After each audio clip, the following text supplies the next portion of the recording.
que ce soit les marchés de meunerie, qui est notre premier débouché, ou les marchés export. Il nous faut des blés à minimum 11% de protéines, et voire 11,5 dans les années qui viennent. Les fabricants d'aliments du bétail, aujourd'hui, eux également, souhaitent des blés avec des teneurs en protéines importantes. Donc nous sommes, je dirais, condamnés à produire de la protéine si on veut accéder au marché. Sur le marché français, on distingue la boulangerie artisanale, plutôt demandeuse d'assemblage de variétés avec un taux de protéines moyen de 11,5, ayant pour objectif de garantir une régularité technologique. Ce segment de marché utilise également des blés de force, qui sont à protéines 15 et plus, pour corriger les assemblages. Le marché industriel, donc qui reprend la biscuiterie, viennoiserie, biscottes, gâteaux apéritifs, lui a des exigences très variées, en lien direct avec chaque produit ou process de fabrication.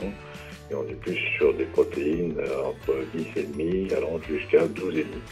Le marché export, lui, étant principalement tourné vers les pays africains, Afrique de l'Ouest notamment, mais pas que, le niveau de protéines est souvent souhaité supérieur à 12%, essentiellement pour des conditions de travail de la pâte à température élevée, et le standard intracommunautaire, lui, est à 11,5.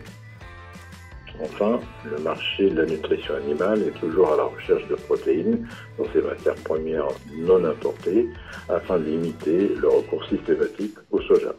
Si leur blé n'est pas aux normes de protéines, d'une part ils sont pénalisés et nous également nous sommes pénalisés parce que nous ne pouvons pas commercialiser normalement ces blés-là. Nous sommes obligés de les envoyer uniquement sur le marché fabricant puisque la meunerie ou l'export ne l'acceptent pas. Nous n'incitons pas systématiquement nos adhérents à produire des blés protéinés. Nous souhaitons avant tout répondre à l'ensemble de nos clients et partenaires. Pour ce faire, nous appliquons nos producteurs au travers de contrats allant du blé biscuitier au blé de force. C'est une façon de tenir compte également des contraintes de certains terroirs. Aujourd'hui, pour inciter nos clients à faire de la protéine, sur la base des essais pluriannuels, on a montré que produire des protéines, faire du rendement et respecter la directive nitrate ne sont pas incompatibles.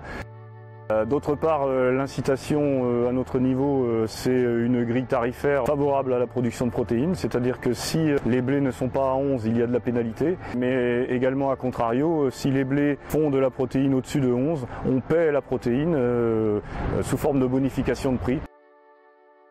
Nous sommes dans les premiers à avoir valorisé par un barème spécifique la réalisation de l'objectif en taux de protéines entre le contrat et la livraison de l'adhérent. Ce fut difficile au début, maintenant quasiment tous les organismes le pratiquent. Parallèlement à ce type de rémunération, nous avons incité nos producteurs à utiliser nos outils d'aide à la décision développés par notre service agronomique. Aujourd'hui, nous allons encore plus loin avec une optimisation de la réussite économique de chaque projet.